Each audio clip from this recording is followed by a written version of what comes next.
দেবব্রত সিংহের মৃণালের পত্র।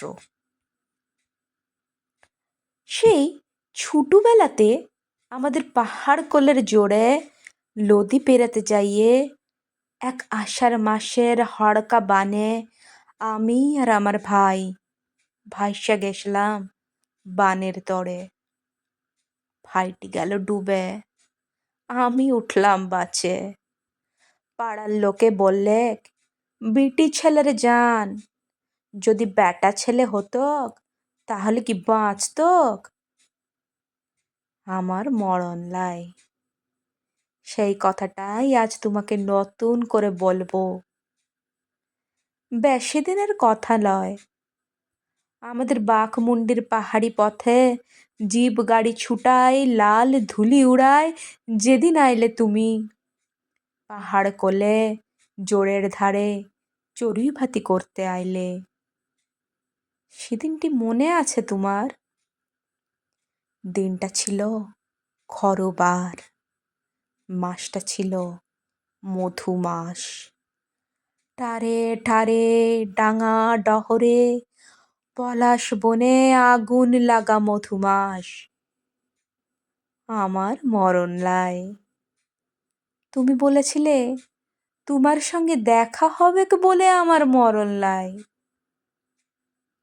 তুমি রাজপুত্তুর, কত লেখাপড়া জানা মানুষ তুমি।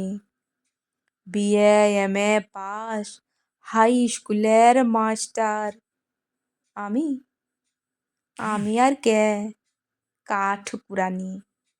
রাঙামাটির গায়ে ঘরের স্কুল ছুট, কাঠ কুড়ানি। কি সুন্দর গায়ের রং তোমার, একেবারেই চাঁপা ফুলের পাড়া। আমি আমি একেবারে কালো, আকড় ফলের পাড়া, মিশে মিশে কালো। তবে সবাই বলে কালো হলে কি হবে, আমার গড়ন খুব ভালো। টানা টানা চোখ, বাঁশের মতন নাক, ছিপছিপে চেহারা। বাঘমুন্ডির হাটের হলুদ রাঙা শাড়ি পরে দাঁড়ালে, খোপায় লাল পলাশের ফুল গুজলে আমাকে নাকি দেখায় দারুণ। একেবারে মন ভুলানি, একেবারে মন কাড়ানি। বাপ আমার বাবু ঘরের মুন্সিখাটা ক্ষেত মজুর। এমনিতে তার সব ভালো, শুধু দোষের মধ্যে দোষ, সে একজনা নেশা ভাঙ করা মানুষ। দিন ফুরালে সন্ধ্যা হলেই তাকে হাতছানি দেয় মহুয়াতলার মদ ভাটি। ঘর দুয়ার ছেলা পেলা লেখাপড়া বাপের কোনো দিকে নজর লাই। তখন বহুত ছোটবেলা, তখন থেকেই দেখতাম বাপ আমাকে বিদায় করলেই বাঁচে, একদম হাঁফ ছেড়ে বাঁচে। মা কিন্তু তা লয়। মা বলতো, এত ছোটতে বিহা কিসের?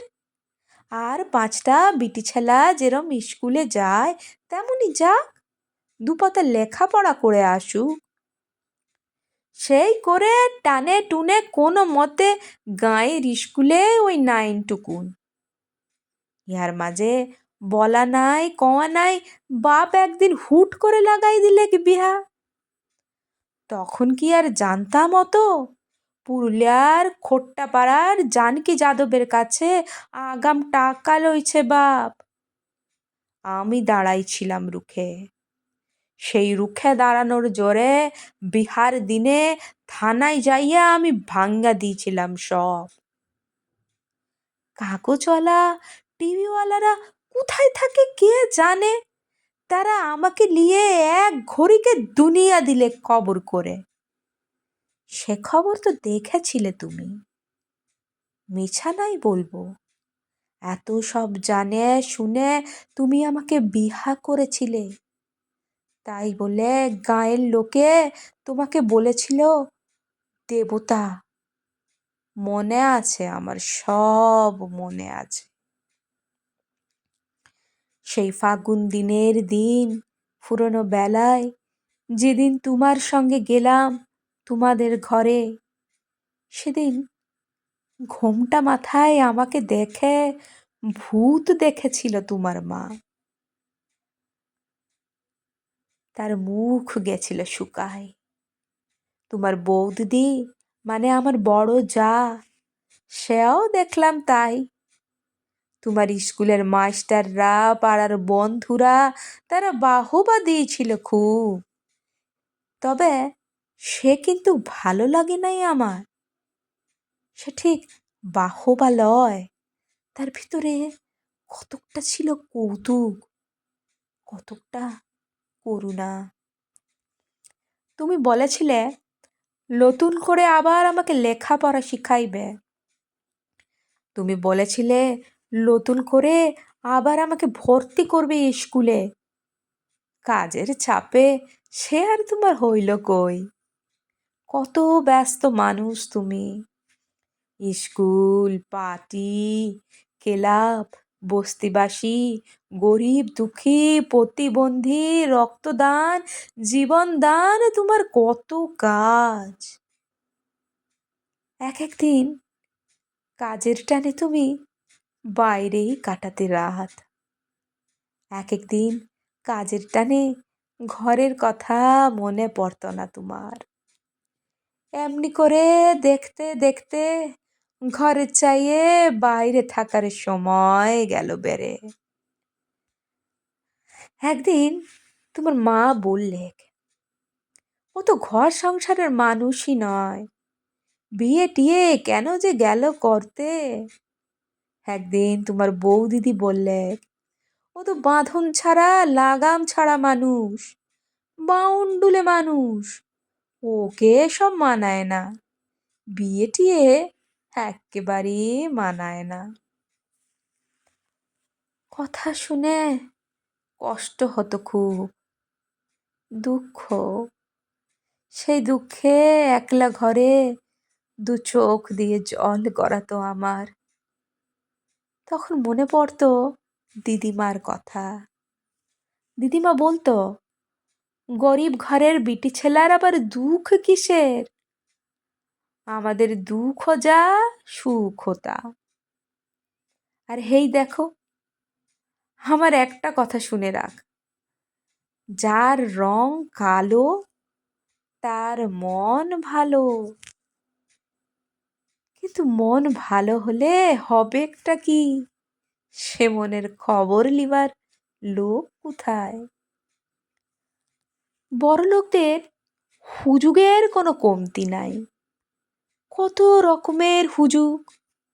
গরিব ঘরের বিহা ভেঙে যাওয়া কালো মেয়েকে উদ্ধার করাও যে একটা হুজুগ, সে আমি জানবো কিরম করে। দেখলাম হুজুগটা একটুকুন কাটতে না কাটতেই তুমি পড়লে আমার গায়ের রং নিয়ে। কালো রং ফর্সা করার কত রকমের নামি দামি রকমারি ক্রিম সব একের পর এক আনতে লাগলে তুমি। তার সঙ্গে আবার পালা করে শোনাতে লাগলে খবর, কাগজের সব মন খারাপ করা খবর। গায়ের রং কালো বলে বউকে খুন করলো বর, গায়ের রং কালো বলে বিয়ে ভেঙে যাওয়ায় গলায় দড়ি দিল মেয়ে। এমনি সব আরো কত খারাপ খবর। তবে তুমি আবার সান্ত্বনাও দিতে। তুমি বলতে, কেন যে কাগজগুলো ছাপে এসব খবর।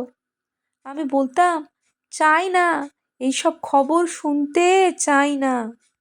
তুমি বলতে, দেখো, খারাপ খবরও জানা দরকার তোমার, নইলে দেশটা যাচ্ছে কোন দিকে সে তুমি বুঝতে পারবে কিভাবে। আমি বলেছিলাম, এমন দেশকে বুঝে আমার কাজ নাই। এভাবেই চলে যাচ্ছিল দিন, দিনের পর দিন। তারপর একদিন জ্যৈষ্ঠী মাসের বেলা পড়তি অবেলায় তুমি বললে, হাওয়া খেতে যাব, চলো হাওয়া খেতে যাব গঙ্গার পাড়ে। কথা শুনে তোমার মুখের দিকে আমি রইলাম চাইয়ে। তাই দেখে তুমি বললে, না না, মিথ্যে নয়, সত্যি বলছি।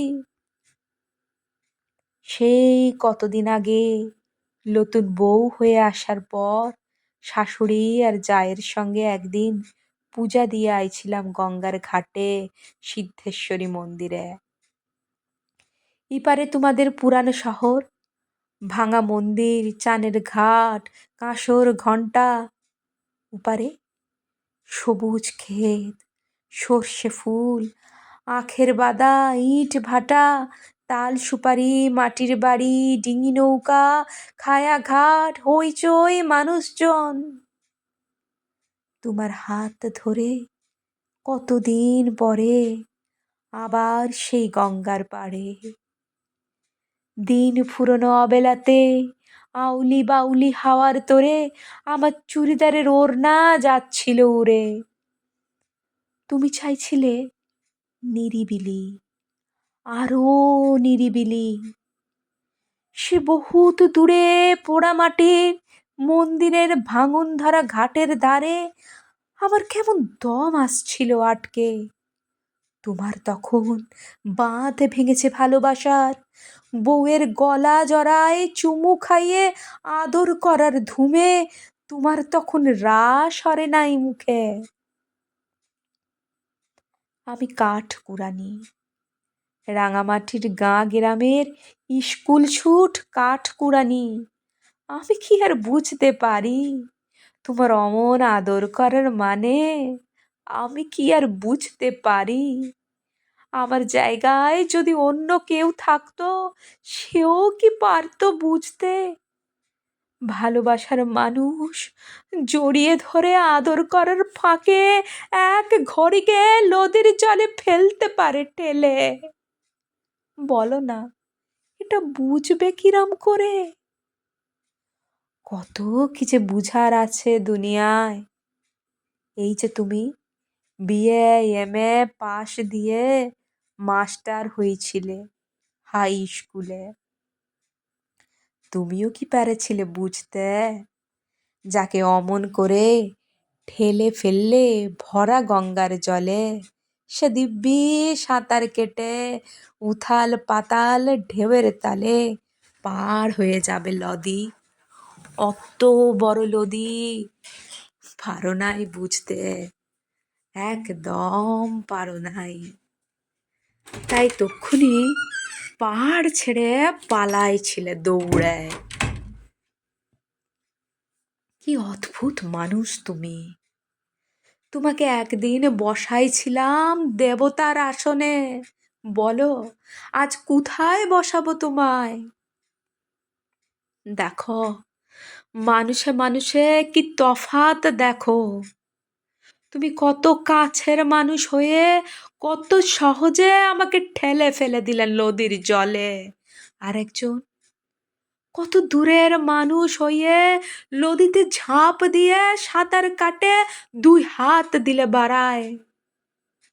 মানুষটা দেহাতি মানুষ, নাম শিবচরণ, পেশায় ইট ভাটার বদলি মজদুর। না, তোমার মতন পড়াশোনা জানা মাস্টার লয়, লেখাপড়ায় সে বিলকুল আনপড়। তুমি ভাবছ নালিশ করব তোমার নামে?